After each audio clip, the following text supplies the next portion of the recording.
What's up, good people? Mark Holmes here, and as always, I want to say thank you all for watching, commenting, subscribing, and being part of the Joe Boo Sports Report. Without you guys, as well as you ladies, you know that this literally does not work. I hope everybody's having a great day.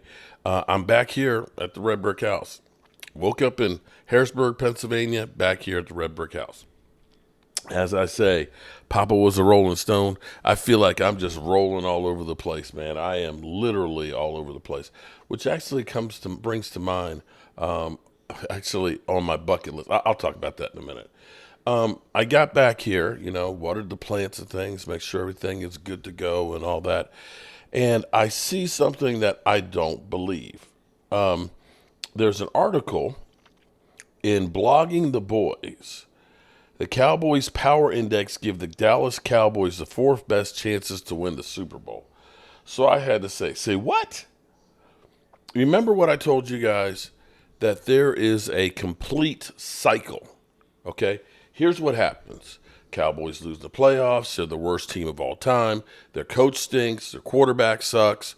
Their ownership is terrible. And they don't know anything about football, and then they do nothing in free agency. They turn around and say the Cowboys they don't care about winning.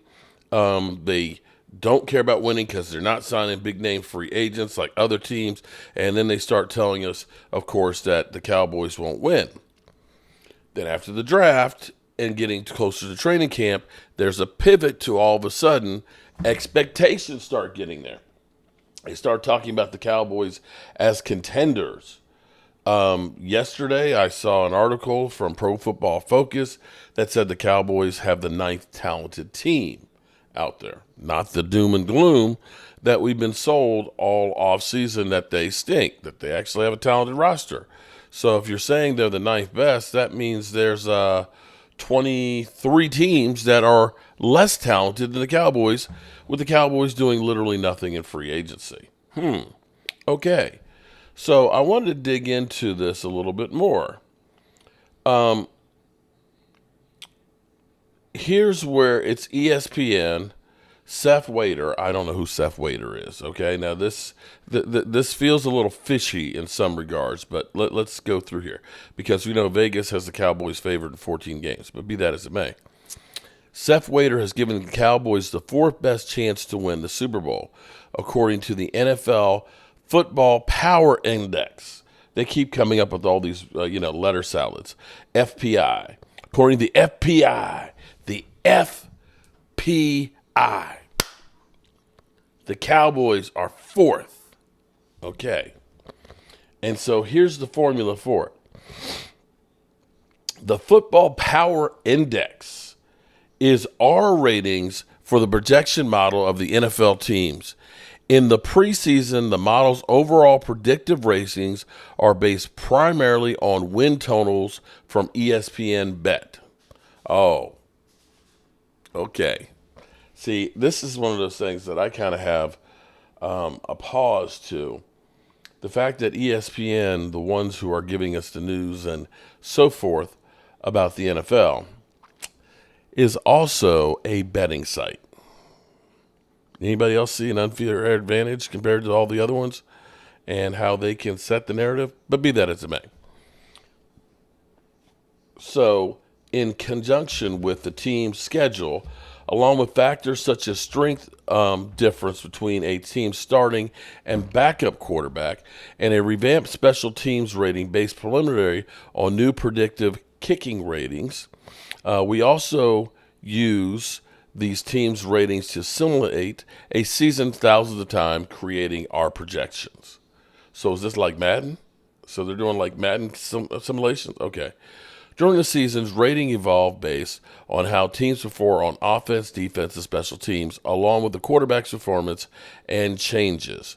In addition to updated ratings, game predictions are also affected by home field advantage and rest differentials.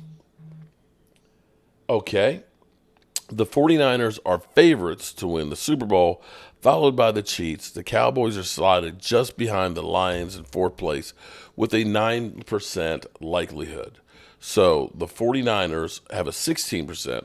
The Chiefs have a 12% chance of making history and being first team to three-peat. The Lions have 10. The Cowboys have 9. The Ravens 8. The Eagles 8. The Bills 6. Bengals 5. Packers 5. Texans 4. Okay. So there's that. So Eagles, take that. ESPN's FPI, not the FBI, the FPI. Dun dun dun dun. Dun dun dun dun dun. Okay, the FPI has the Cowboys at 4th. So do with that as you will, good people. Hey, I, I'm telling you, this is what always happens every offseason. And by the end of training camp, everybody's going to be on board with saying, oh, the Cowboys, man, this is the year. Don't fall for it, guys. Don't fall for it. Let's just play this thing out and see how it goes, okay? This is just kind of cray-cray. All right, so let me finish getting set up for our live stream at 5 o'clock. Hope you guys join us here.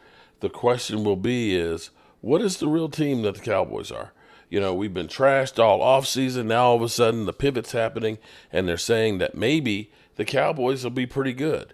I will say this, and I will expand on this later on, but there is something about cohesiveness where, without making a lot of major changes, that the players being comfortable in the system. Now we're changing defenses and things, but understanding, especially on offense, being in the same system 2 years in a row, having mostly the same players, they will be better just because of the time they've been together.